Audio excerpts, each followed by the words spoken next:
del Papa Francisco, como también nuestro pastor hoy en la iglesia.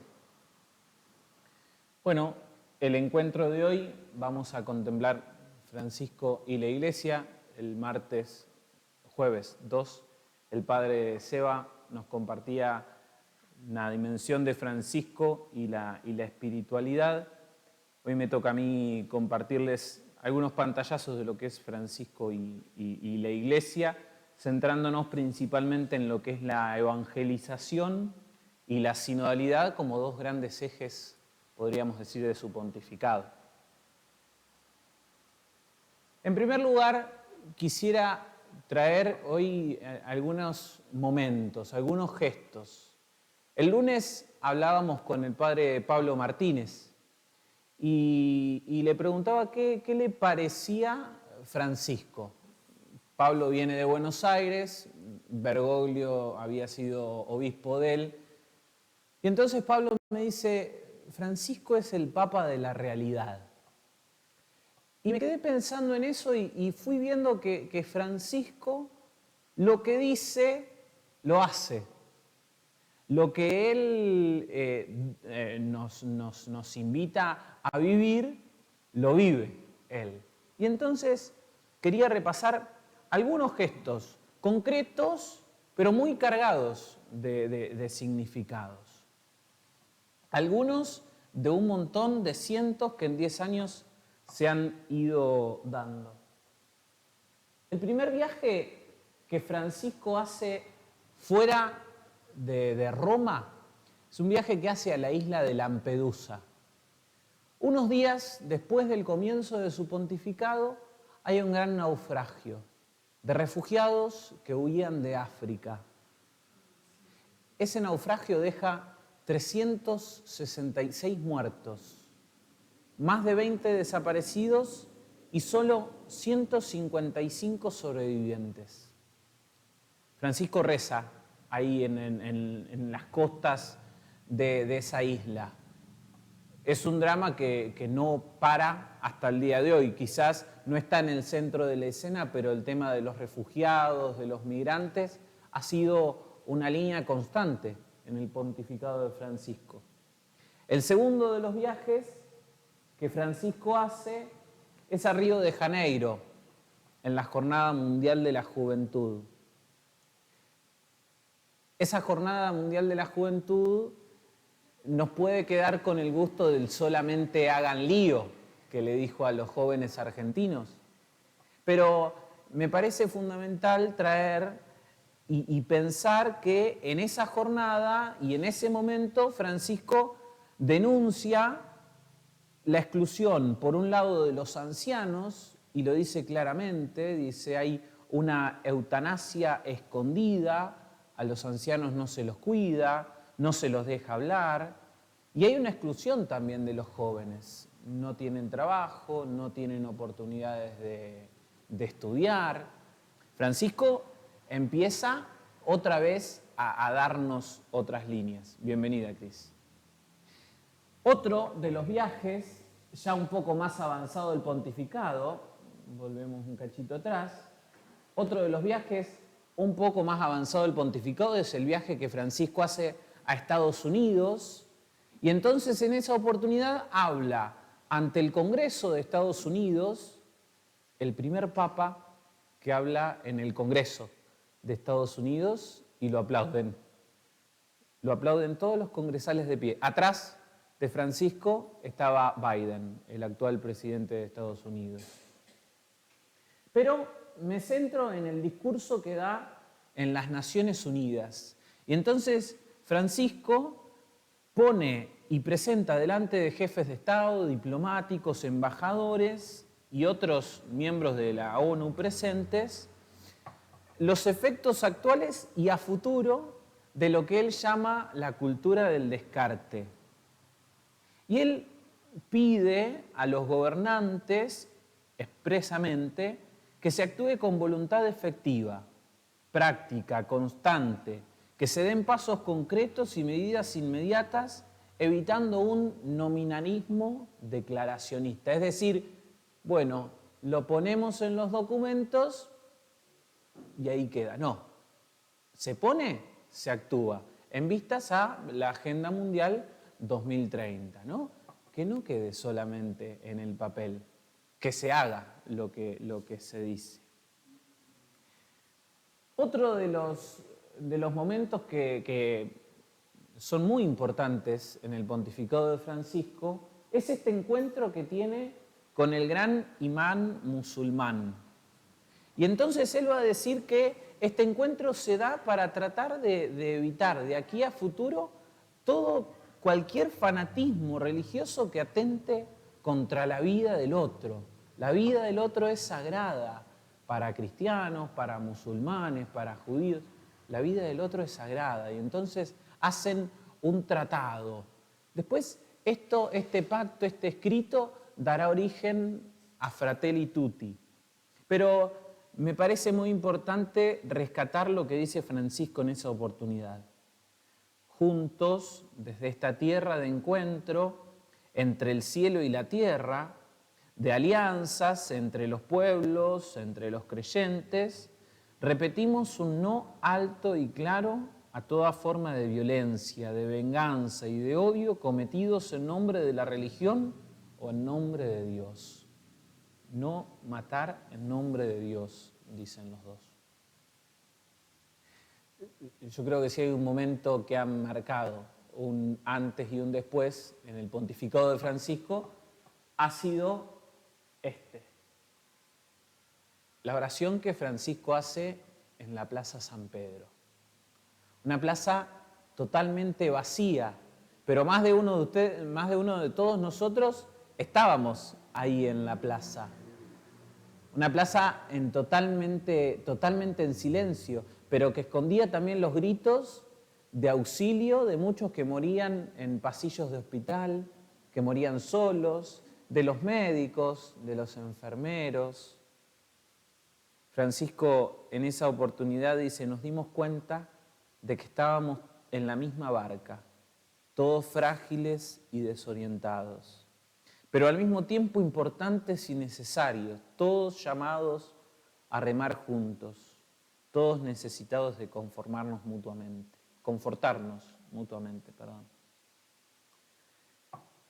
El último de los gestos que quiero rescatar y ya paso a lo que hoy nos reúne.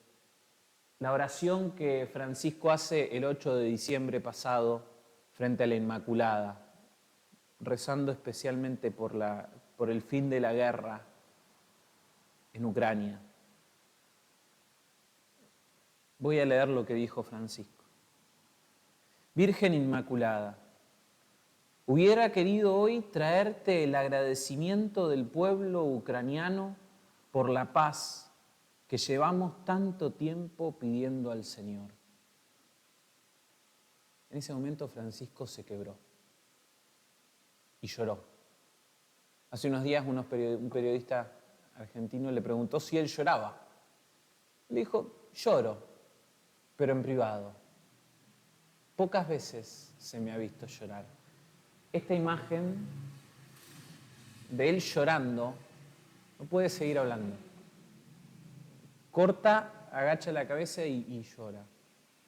Y entonces sigue hablando a la Virgen y le dice, en cambio, hoy tengo que traerte la súplica de los niños, de los ancianos, de los padres y las madres, de los jóvenes de esa tierra martirizada que tanto sufre. Cuando habla de Ucrania, habla de tierra martirizada. Pero en realidad todos sabemos que estás con ellos y con todos los que sufren, como estuviste junto a la cruz de tu Hijo.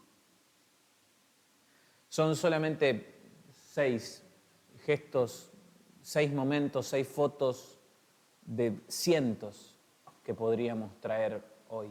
Pero me parecen no menos importantes. Cada uno de nosotros podría decir, a mí me parece importante también el encuentro que tuvo y yo creo que cuando fue de viaje es totalmente válido también cada uno hacer un resumen, ¿no? No podría hacer un pantallazo de las cosas año por año, ¿no? Y siempre sacaríamos jugo a algo. Como decía, vamos a ver hoy la evangelización y la sinodalidad. Cuando habían pasado solamente 8 meses desde el inicio del pontificado, en noviembre del 2013, Francisco nos regala una exhortación apostólica que se llama Evangelii Gaudium, la alegría del Evangelio. Todavía no. La alegría del Evangelio. Y entonces, lo que él dice en el corazón de este escrito, de esta carta que nos deja es: no nos dejemos robar la alegría evangelizadora. Si hay algo que caracteriza a todos los pontificados, a todos los papas desde el Concilio Vaticano II hasta acá, ha sido la importancia que le han dado en su magisterio expresamente a la misericordia y a la alegría, y al anuncio del Evangelio con alegría, y a hacer presente y a renovar siempre la misericordia de Dios, ¿no? Francisco no deja de hacerlo, y misericordia y alegría son también dos puntas que son muy interesantes ver cómo él las va planteando y las va presentando en su pontificado. Si alguno quiere hacer alguna acotación, si el espíritu le dice, bueno, mirá, podemos hacer tranquilamente, no hay ningún problema. Ustedes saben que a mí me gusta plantear las cosas en 3 puntitos. Cuando hoy me paro ahí, bueno, 3 puntitos, como para que ustedes se vayan dando cuenta que estoy por ir terminando. Primero de los 3 puntos que me parece importante destacar del Evangelii Gaudium, otra vez, podríamos hablar un montón. No lo voy a hacer yo, pero les recomiendo y les pido por favor que si no lo hicieron, que la lean, que la recen. Yo la mía la iba a traer hoy, la tengo toda rayada, subrayada, pintada. Seba vio que la tenía, ¿vieron esos cositos que se pegan y uno va marcando? Bueno, el otro día teníamos que presentarla frente a todos los obispos y no quedaba muy linda. Pero eso, está muy bueno poder hacer eso. Acá tenemos algunas citas de la Evangelii Gaudium que pienso que nos hablan mucho del encuentro. La alegría del Evangelio radica fundamentalmente en lo que es el encuentro con la persona de Jesús. El punto de partida va a ser ciertamente dejarnos encontrar por Él. Dios sale a nuestro encuentro, somos nosotros los que nos tenemos que dejar encontrar y buscarlo a Él. Pablo VI, por ejemplo, decía que nadie podía sentirse excluido de la alegría del Señor. Y entonces pienso en esta frase que nos deja Francisco al empezar esta carta. Cuando alguien da un pequeño paso hacia Jesús, descubre que Él esperaba su llegada con los brazos abiertos. Pensemos en los grandes encuentros que vemos en los evangelios, ¿no? Jesús sale siempre al encuentro, y cuando alguien va hacia Jesús, siempre lo espera con los brazos abiertos. Y hombres y mujeres que han transformado su vida después del encuentro con Jesús. Francisco nos dice cuánto bien nos hace dejar que Él vuelva a tocar nuestra existencia y nos lance a comunicar su vida nueva. No es lo mismo haber conocido a Jesús que no conocerlo. No es lo mismo caminar con Él que caminar a tientas. No es lo mismo poder escucharlo que ignorar su palabra. No es lo mismo poder contemplarlo, adorarlo, descansar en Él que no poder hacerlo. La vida con Él se vuelve mucho más plena. Unidos a Jesús, buscamos lo que Él busca, amamos lo que Él ama. Todo el mensaje de la evangelización va a salir del corazón del Evangelio. Y el corazón del Evangelio son cada uno de los encuentros que se dan con Jesús. Cada uno de nuestros encuentros con Jesús. Obviamente, la evangelización en tanto que encuentro va a tener una gran dimensión comunitaria. Hace unos cuantos miércoles, Francisco viene dando una serie de catequesis, a las que él llamó la pasión por la evangelización. Y entonces nos va a decir que Jesús es el modelo y el maestro del anuncio. Nos hace falta mucho ver a Jesús a la hora de evangelizar muchas veces. Cuando pensamos en evangelizar, lo primero que tendríamos que ver tendría que ser a Jesús, sus modos, sus maneras de evangelizar. Tener primero nosotros el encuentro con Jesús. Partimos de esa base, primero de un encuentro con Jesús. Primero, poder contemplar con Jesús. Una de las formas de contemplar a Jesús será la liturgia. El Padre Sebas, la vez anterior, nos hablaba un poco también de lo que es encontrar a Jesús en la liturgia. Y Francisco dice, la Iglesia evangeliza y se evangeliza a sí misma con la belleza de la liturgia, la cual también es celebración de la actividad evangelizadora. Nuestras liturgias no pueden ser museos, tienen que ser celebraciones auténticas surgidas del encuentro con Jesús. Y esto me parece muy importante, también lo dicen estas catequesis. Toda tradición religiosa es útil si facilita el encuentro con Jesús. En la Iglesia todo debe ser conforme a las exigencias del anuncio del Evangelio, que Jesús llegue a la vida de las personas. Retoma una idea de Benedicto, impecable. Estén atentos. El Evangelio no es una idea. El Evangelio no es una ideología, dice Francisco.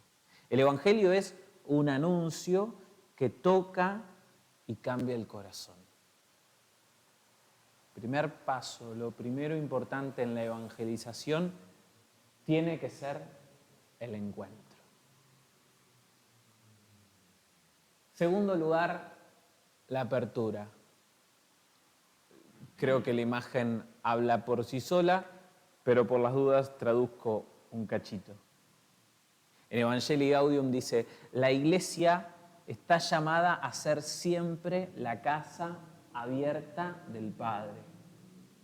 Uno de los grandes signos de esta apertura es tener los templos con las puertas abiertas en todas partes. Más de uno de nosotros hemos ido a una iglesia y ¡pum!, las puertas cerradas. No solamente que me quedé quizás sin conocer lo que quería conocer como un lugar muy lindo, sino también dice, prestemos atención que el Espíritu a veces invita a la persona a encontrarse con Jesús y encuentra una puerta cerrada.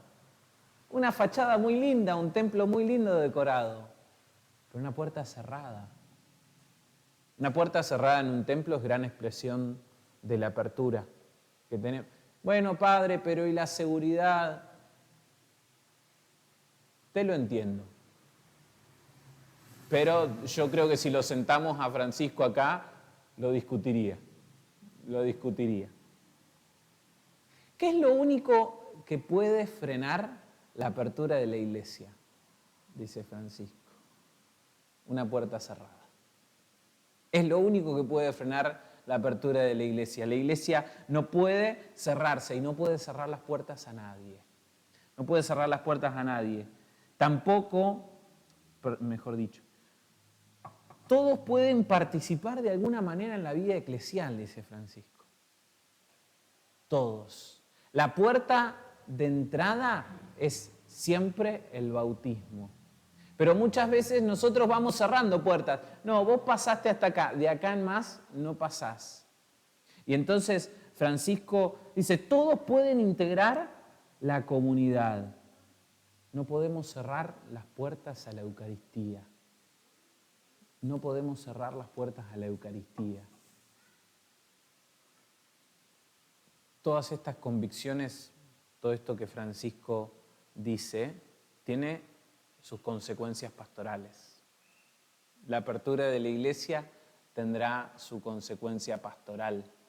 El encuentro con Jesús tendrá su consecuencia pastoral. ¿Las queremos asumir o no? La iglesia no puede ser una aduana. No puede ser una aduana que vaya diciendo, bueno, hasta acá te doy y esto lo retengo un poco. No puede ser una aduana la iglesia. Nuestras pastorales, nuestra evangelización, tendrán entonces que tomar el ejemplo de Jesús, el buen pastor. Y esto dice Francisco, ojo, porque la idea del buen pastor muchas veces nosotros la asociamos y la cerramos solamente a los curas y a los obispos. La idea del buen pastor es aplicable a cada uno de nosotros, jóvenes, abuelos, papás, mamás. La idea del buen pastor es para todos.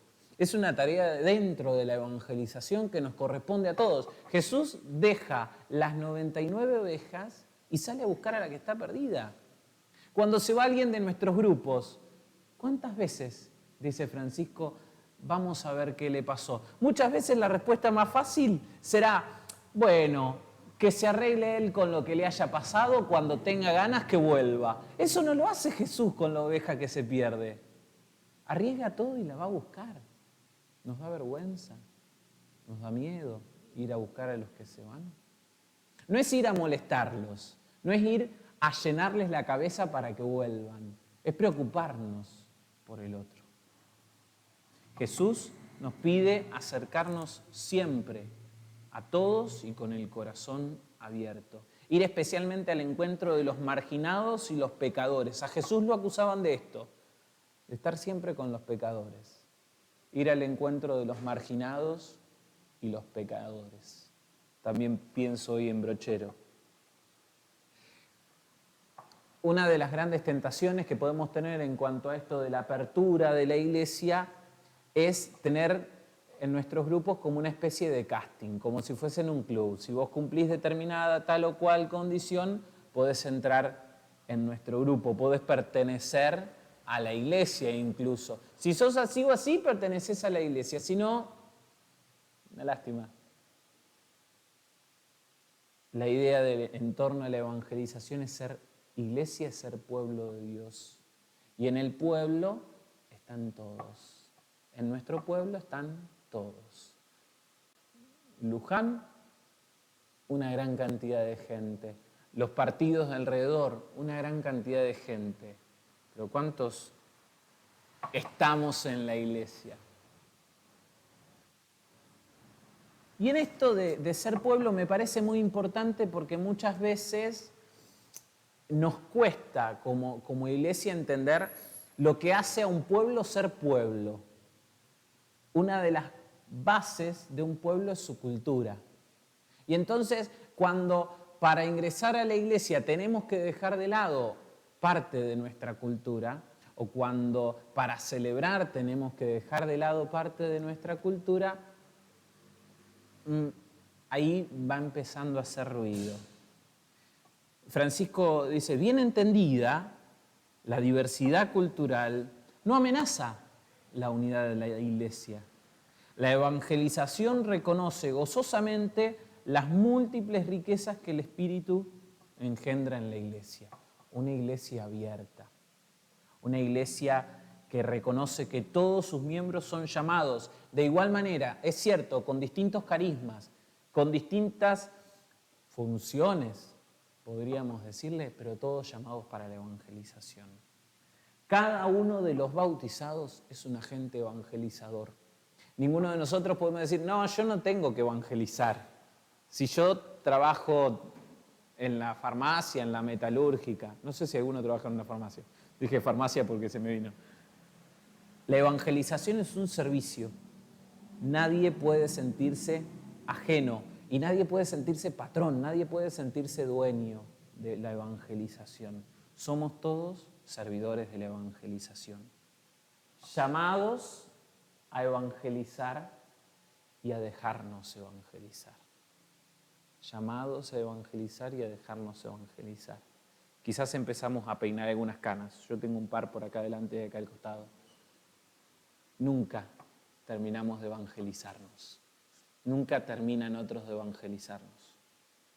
Esto habla también de la apertura. Salida.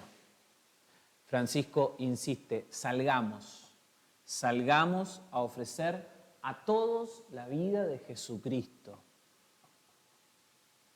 Un poquito arriesgado lo que dice un papa, ¿eh? Prefiero una iglesia accidentada, herida y manchada por salir a la calle antes que una iglesia enferma por el encierro y la comodidad de aferrarse a las propias seguridades. ¿Cuánto para pensar para nosotros? Creo que Francisco es demasiado claro con esto. Una iglesia en salida es una iglesia con las puertas abiertas. Al empezar Evangelii Gaudium, dice Francisco, sueño con una opción misionera capaz de transformarlo todo, para que las costumbres, los estilos, los horarios, el lenguaje y toda estructura eclesial se convierta en un cauce adecuado para la conversión pastoral, para la evangelización. Dejarnos transformar. Siempre se hizo así, siempre tuvimos los horarios de la misa de las 8 a las 8. ¿Cuánta gente viene? Hay cosas que quizás él siempre... Dejarnos transformar. Todos los agentes pastorales, todos los agentes evangelizadores, todos los bautizados, fuimos enviados a salir. Todos. Nadie tiene por qué decir, yo yo soy muy joven, yo no sé si yo no estoy en... No diga, yo soy demasiado joven, le dice Dios al profeta. Yo voy a estar con vos. Todos. Las parroquias, nuestro santuario, la capilla del barrio, todo tiene que ser un punto constante de misión. Y en la misión y todo lo que la evangelización lleva, nos exige y nos invita a pensar tres cosas. ¿Por qué anunciamos? ¿Qué anunciamos y cómo anunciamos? Muchas veces confundimos la misión o el anuncio con ir a un lugar y tirar, así. En mi apunte había puesto otra palabra. Tirar doctrina. Antes tiene que ser el anuncio del Evangelio de Jesús. Antes tiene que ser el anuncio de la persona de Jesús. Cuando vamos y el encuentro con el otro, vos tenés que hacer esto, esto y esto, y nosotros vamos a hacer esto, esto y esto, si vos haces lo otro. Muchas veces nuestra misión termina siendo así. ¿Por qué anunciamos? Llevamos un don tan grande que no podemos guardarlo. Lo hemos recibido gratuitamente, lo damos gratuitamente. ¿Qué anunciamos? El mensaje, el anuncio es Jesús, es el reino. Hoy en la lectura escuchábamos que Jesús nos decía, el reino de Dios está entre ustedes. El principal anuncio tendrá que ser la cercanía, la misericordia y la ternura de Dios. No estoy diciendo que el llevar después la doctrina, llevar los mandamientos no sea importante, pero cuando nuestro primer anuncio son 10 mandamientos, hola, ¿cómo estás? No tenés que hacer esto, no tenés que hacer lo otro, no tenés que hacer aquello, no tenés... Chao, te cierro la puerta. ¿Anunciamos a un Dios cercano? ¿A un Dios que es misericordia, a un Dios que es ternura?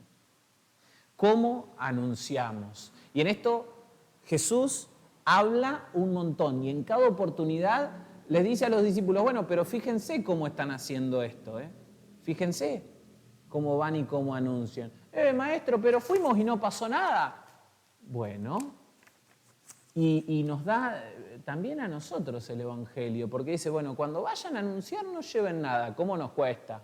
Porque vamos a misionar y si vamos 2 autos, 3 autos más son con todas las cosas que llevamos a misionar. Y lo de esperar y lo de lo gratuito, bueno. Y ahí empezamos a charlar y a ponerle nuestras cosas, ¿no? Lo importante del anuncio es que tiene que ser con humildad. Poner manos, mente, corazón. Yendo con sencillez, hablando con Jesús. Sin muchas palabras. Con nuestro testimonio de vida. El gran motor de la evangelización, dice Francisco, es el Espíritu Santo.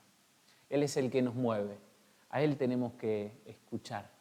No hay salida si el Espíritu Santo no nos impulsa. Termino esto de la salida con esto.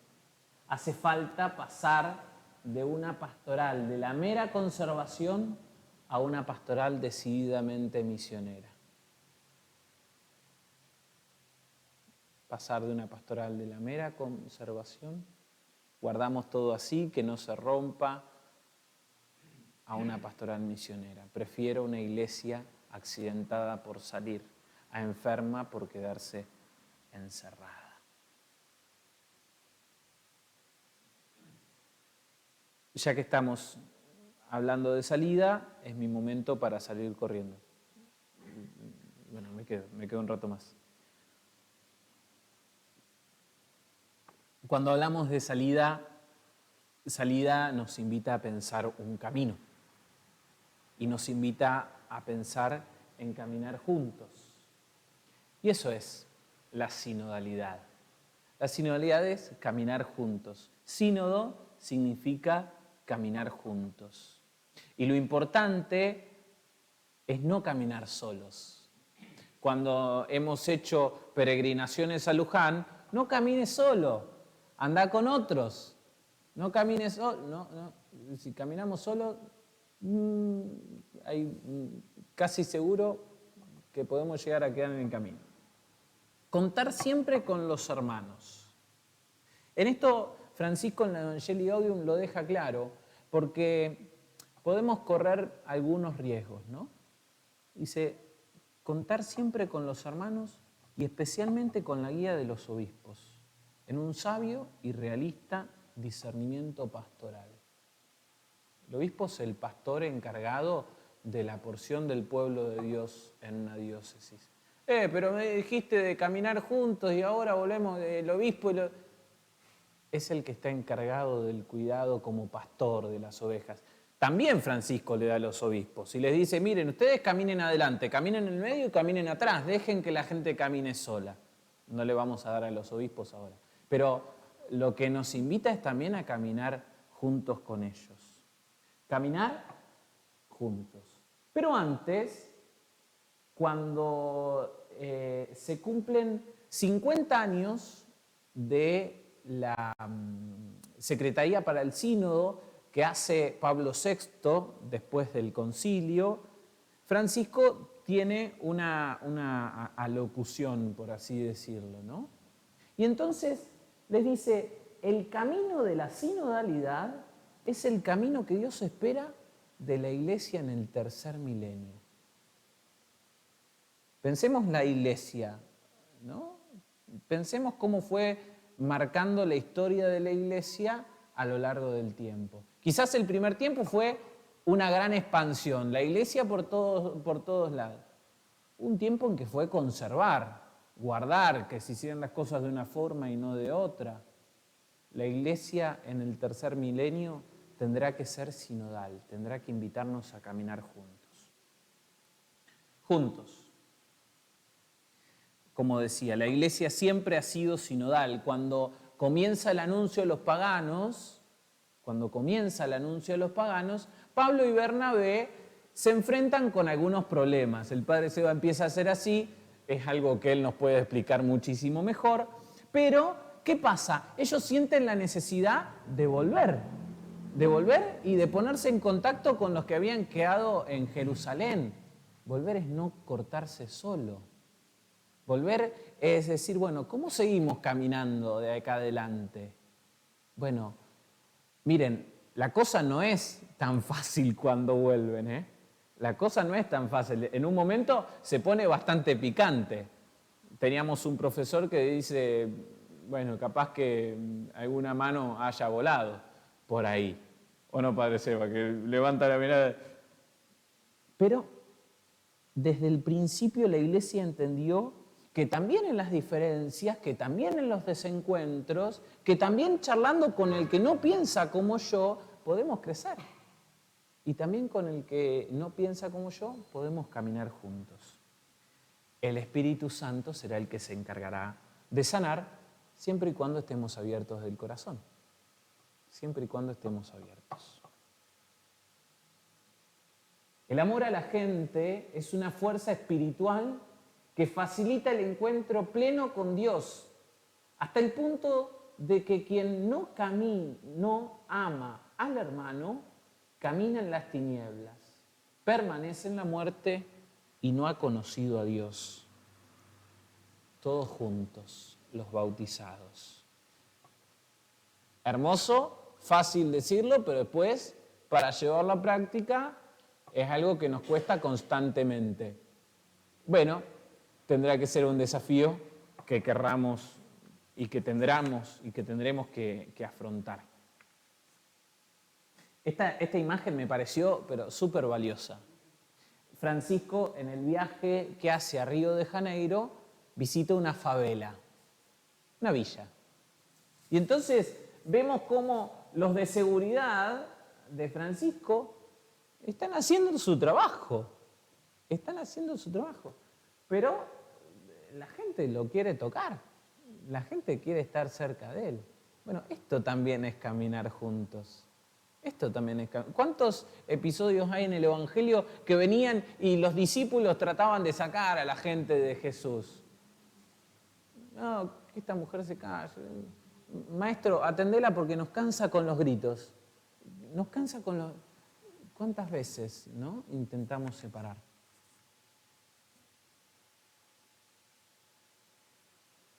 La escucha. Para caminar juntos es indispensable la escucha, el escucharnos.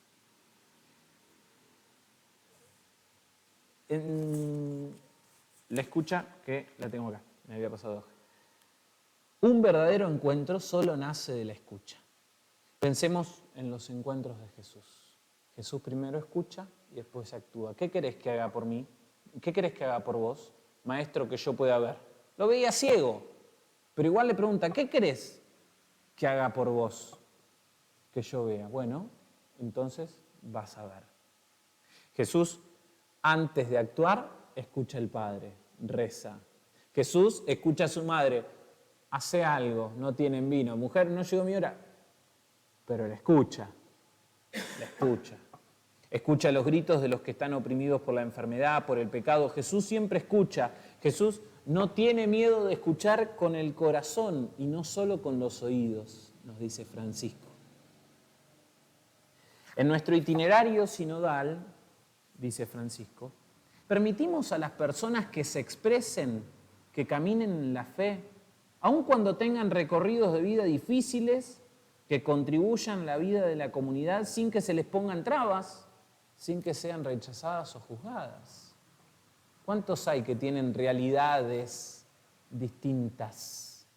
¿Cuántos hay que tienen experiencias vitales distintas? Bueno, pero no podemos escucharte porque vos no cumplís con estas condiciones. No podés ser parte de nuestro club porque no cumplís con estas condiciones. Nada.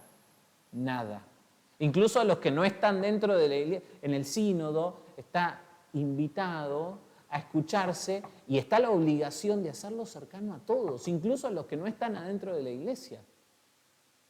Cuando el año pasado nosotros queríamos hacer esta escucha, preparando los 400 años, no, fue el anterior, lo de la escucha. Fue el 21. Cuando quisimos hacer esto, venían unos jóvenes a ayudarnos. Y ellos salían en la plaza y no le preguntaban, ¿vos vas a la misa todos los domingos? ¿Vos comulgás todos los días? No, queremos escucharte. Y no le preguntaban, no le pedían un carnet, nada. Hacer sínodo es ponerse en el mismo camino del Verbo hecho hombre, Jesús. Es seguir sus huellas, escuchando su palabra, junto a las palabras de los demás. El Espíritu nos pide que nos pongamos a la escucha de las preguntas, de los afanes, de las esperanzas de cada pueblo, de cada nación. También a la escucha del mundo, de los desafíos y los cambios que se nos ponen delante. Hermoso esto. No insonoricemos el corazón. No nos blindemos dentro de nuestras certezas. Las certezas tantas veces nos cierran. Escuchémonos. Escuchémonos. entre todos. Discernimiento, el último de los 3 puntitos sobre la sinodalidad que me parecía importante. Sin lugar a dudas, el objeto del sínodo será el discernimiento. El padre Sebas nos hablaba el jueves anterior de un profundo llamado al discernimiento que nos hace Papa Francisco, en tanto que jesuita. Los jesuitas insisten con esto del discernimiento en su espiritualidad. Francisco, cuando presenta este sínodo sobre la sinodalidad, sínodo sobre la sinodalidad, dejemos de inventar cosas nuevas, podrá decir alguno. Tenemos que ir viéndonos continuamente y evitar que sea un solamente nos vemos y estamos dando vueltas siempre con lo mismo. Un sínodo sobre la sinodalidad tendrá que marcar cuál es la forma de caminar en este tercer milenio. Es un camino de discernimiento espiritual, de discernimiento eclesial, que se realiza primero que nada en la oración, en el contacto con la palabra de Dios. La palabra nos abre al discernimiento y lo ilumina. Orienta al sínodo para que no sea una convención eclesial, una conferencia de estudios, un congreso político, para que no sea un parlamento, sino un acontecimiento de gracia, un proceso de sanación guiado por el Espíritu. Quizás haya alguien que nos está siguiendo a través del YouTube. Había una de las señoras que era de Buenos Aires, puede ser, que venían de Capital. En nuestra arquidiócesis de Mercedes Luján estamos en un tiempo de sínodo, pensando la evangelización y la catequesis hoy. Muchos de los que están acá presentes son sinodales. Qué lindo sería, ¿no?, que tengamos presente esto, ¿no? Que para hacer sínodo lo primero que tenemos que hacer es escuchar. Y primero la palabra de Dios. Dejar que la palabra ilumine nuestro sínodo. Si no, va a ser una convención política. Va a ser un encuentro de dirigentes políticos. Va a ser un encuentro de miembros de un club que se reúnen a buscar redactar una asamblea general, no me sale el estatuto del club. En un sínodo no buscamos un estatuto de un club, buscamos revitalizar la iglesia. Guiados siempre por el Espíritu que nos llama, nos invita a vaciarnos de nosotros mismos, de nuestros intereses, a liberarnos de lo que es mundano, de nuestras cerrazones, de nuestros modelos pastorales repetitivos. Puede haber funcionado mucho tiempo bien. ¿Y hoy? ¿Y hoy? A interrogarnos sobre lo que Dios nos quiere decir en este tiempo y en qué dirección quiere orientarnos. Hay una frase que creo que está acá. Hace como un combo fabuloso entre evangelización y sinodalidad. Y entonces nos dice esto: la alegría del Evangelio es para todo el pueblo, no puede excluir a nadie. El Evangelio nos invita a correr el riesgo del encuentro con el rostro del otro, con su presencia física que nos interpela, con su dolor, con sus reclamos, con su alegría, que contagian un constante cuerpo a cuerpo. No le tenemos que tener miedo al encuentro cuerpo a cuerpo en la iglesia, porque eso es lo que nos enriquece. Ya estuvimos mucho atrás de pantallas. Es momento de salir y encontrarnos con los hermanos y con las hermanas. Aceptar a los otros como compañeros de camino, descubrir a Jesús en el rostro de los demás, sin cansarnos jamás de optar por la fraternidad.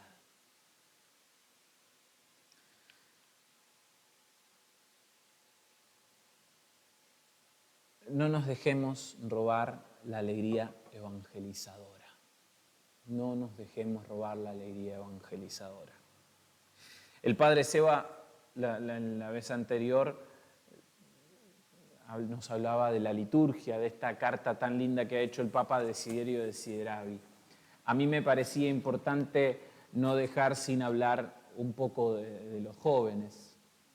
Me toca, gracias a Dios, acompañar a los jóvenes y con mucho gusto. Es un gran desafío acompañar a los jóvenes. Mucho podemos hablar. Ayer tuve un encuentro por Zoom otra vez. ¿Y qué le hace falta a nuestra pastoral juvenil? Y mañana tendré un encuentro con pastoral juvenil de otro lado para pensar qué hacemos. Pero, ¿y qué dicen los jóvenes? ¿Qué dicen los jóvenes? Bueno, en esta ocasión estamos hablando de Francisco. Y entonces quisiera compartir con ustedes 3 frases que han quedado en nuestro corazón que me parecían no solo graciosas o interesantes de pensar lo que habrá tenido que traducir alguien en Italia y alguien que ha tenido que traducir un discurso al alemán, al búlgaro, al árabe, cómo habrá traducido algunas cosas que dijo Francisco, me encantaría saberlo. En Brasil, Francisco le dice a los jóvenes, efectivamente, hagan lío. Voy a leer 3 citas de Francisco, una de cada una de estas. A los jóvenes argentinos. Espero lío. Que acá adentro va a haber lío, va a haber. Que acá en Río va a haber lío, va a haber. Pero quiero lío en las diócesis. Quiero que se salga afuera. Quiero que la iglesia salga a la calle. 2013. Hacía poquito que había arrancado el pontificado. Quiero que nos defendamos de todo lo que sea mundanidad, de lo que sea instalación, de lo que sea comodidad, de lo que sea clericalismo, de lo que sea estar encerrados en nosotros mismos. Las parroquias, los colegios, las instituciones son para salir. Si no salen, se convierten en una ONG y la iglesia no puede ser una ONG. Que me perdonen los obispos y los curas, dice Francisco. Si alguno después le arma lío de ustedes, pero es el consejo. Hagan lío y gracias por lo que puedan hacer. A los jóvenes argentinos les dice eso, nos dice eso.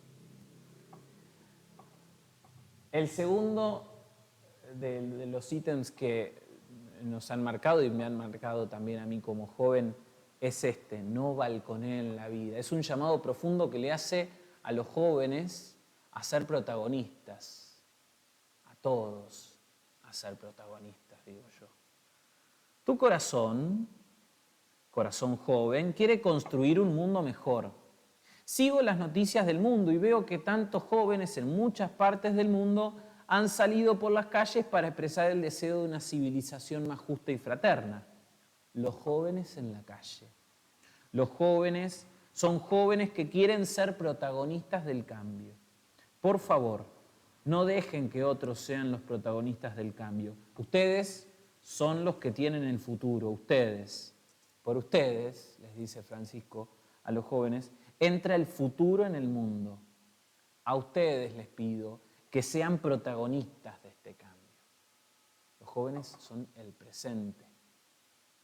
Les pido que sean constructores del futuro, que se metan en el trabajo por un mundo mejor. Queridos jóvenes, por favor, no balconeen la vida. Métanse en ella. Jesús no se quedó en el balcón, se metió. No balconeen la vida, métanse en ella como hizo Jesús. Podemos ver la vida desde un balcón. Hemos estado alguno en un edificio alguna vez, hemos visto así cómo pasaban los autos. Yo que soy de una ciudad donde la casa más alta tiene 2 o 3 pisos con suerte, estar en un balcón de un segundo, un tercer piso, una terraza, es una locura. Entonces uno tiene la tentación de ponerse y de mirar, no balconeen la vida. Jóvenes presentes, no balconeen la vida. En Panamá, en la Jornada Mundial de la Juventud de Panamá, Francisco le dice a los jóvenes, siempre llama la atención la fuerza del sí de María joven. Fue algo distinto a un sí como diciendo, bueno, vamos a probar a ver qué pasa. María no conocía esa expresión, vamos a probar a ver qué pasa. Era decidida, supo de qué se trataba y dijo que sí sin vueltas. María tendría sin dudas una misión difícil, pero las dificultades no eran razón para decir que no. Seguro tendría complicaciones, pero no serían las complicaciones que se producen cuando la cobardía nos paraliza. por no tener todo claro o asegurado de antemano. María no compró un seguro de vida, dice Francisco. María se la jugó y por eso es fuerte, por eso es una influencer. Es la influencer de Dios.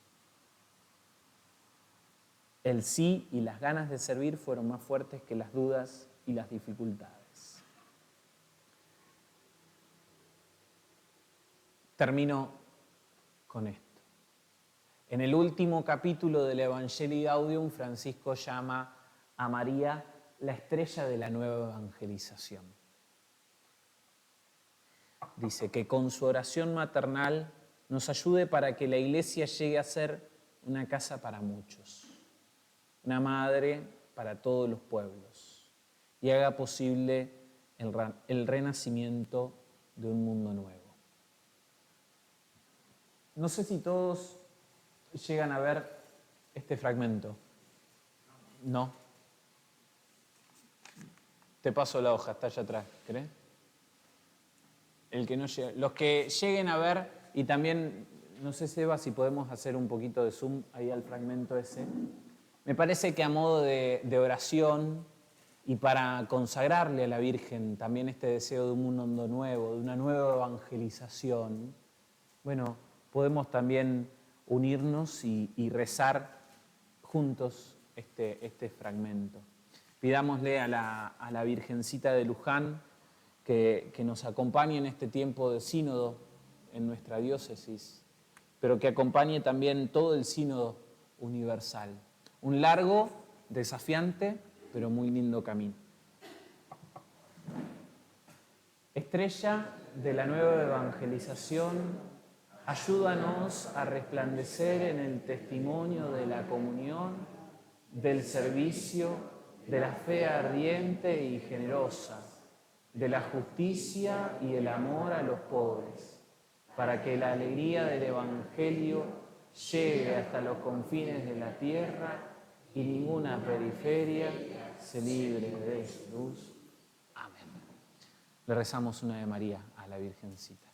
Dios te salve María, llena eres de gracia, el Señor es contigo, bendita tú eres entre todas las mujeres, y bendito es el fruto de tu vientre, Jesús. Santa María, Madre de Dios, ruega por nosotros pecadores, ahora y en la hora de nuestra muerte. Amén. Virgencita de Luján, Santo cura Brochero, muchas gracias por acompañarnos. Los invitamos entonces el próximo jueves 30 a este último encuentro sobre Francisco y su magisterio.